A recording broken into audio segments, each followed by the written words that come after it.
জামাই সেজে আমি হাজির হয়েছি। তারপর কি গানটা? তারপর মনে নেই। তারপর ইলিশ মাংস খাবো আমি দই। হ্যাঁ রাখো এখানে। আচ্ছা রাখো। ভিডিওটা চালু হয়েছিল তো? হ্যাঁ ভিডিওটা এই তো।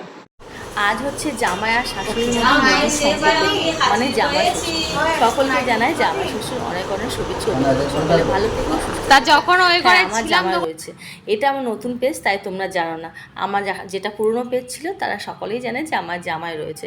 আমার মেয়ের বিয়ের ভিডিও সমস্ত আমার ইউটিউবে দেওয়া রয়েছে। কেউ যদি দেখতে চাও তো মাই কালারফুল ওয়ার্ল্ড গিয়ে সার্চ করবে, বিয়ের অনেক ভিডিও দেখতে পেয়ে যাবে। তো যাই হোক, এবার বলি, আমি যখন শৈশব থেকে কিশোরীতে সবে পা দিই, একেবারেই ছোট, মানে আমি বিয়ের বিষয়ে কিছুই জানি না। হয় না একটা ভালো ছেলে পায় দিয়ে বিয়ে দেয় মা বাবারা, যেটা চায় আর কি। তো যাই হোক, তখন আমার বিয়ে হয় আর 1 বছরের মাথায় আমার বড় মেয়ে হয়। আমার মেয়েও বড় হচ্ছে আর আমিও বড় হচ্ছি। তো যাই হোক, আমাদের মা মেয়েকে একদম বোঝা যায় না যে আমরা মা মেয়ে। ও সেকেন্ড ইয়ার পড়তে পড়তে ওর মনের মানুষের সঙ্গে বিয়ে করেছে।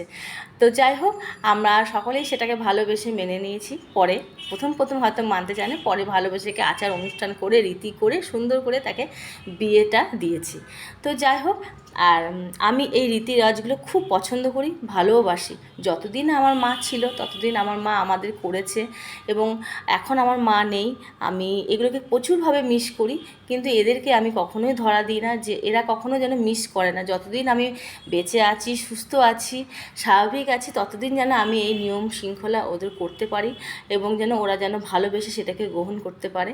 আমি এই ভালোবাসাটা ওদের থেকে মানে পাওয়ার চেষ্টা করি। তো যাই হোক, আমার এগুলো খুব ভালো লাগে। আজকে রান্না করেছি ফ্রায়েড রাইস, ইলিশ মাছ ভাপা, আর খাসির মাংস, 5 রকম ভাজা ভুজি, মিষ্টি, এদিকে ষষ্ঠীর কেক আছে, স্যালাড আছে, মকটেল বানিয়েছে ছোটো মেয়ে। তো যাই হোক, এই হচ্ছে রান্নাবান্না আজকে। আর এইগুলোকে আমি এইগুলো ওরা যাতে মিস না করে, যাতে কষ্ট না পায়, আমি এগুলোকে মানে সুন্দরভাবে প্রেজেন্ট করার চেষ্টা করি যতটা পারি। আর আমি পুজোর সময় আর ষষ্ঠীটা খুব মিস করি, মায়ের জন্য খুবই মন খারাপ হয়। বাকি দিনগুলো তো মন খারাপ হয়, কিন্তু এগুলোকে আমি খুব মিস করি।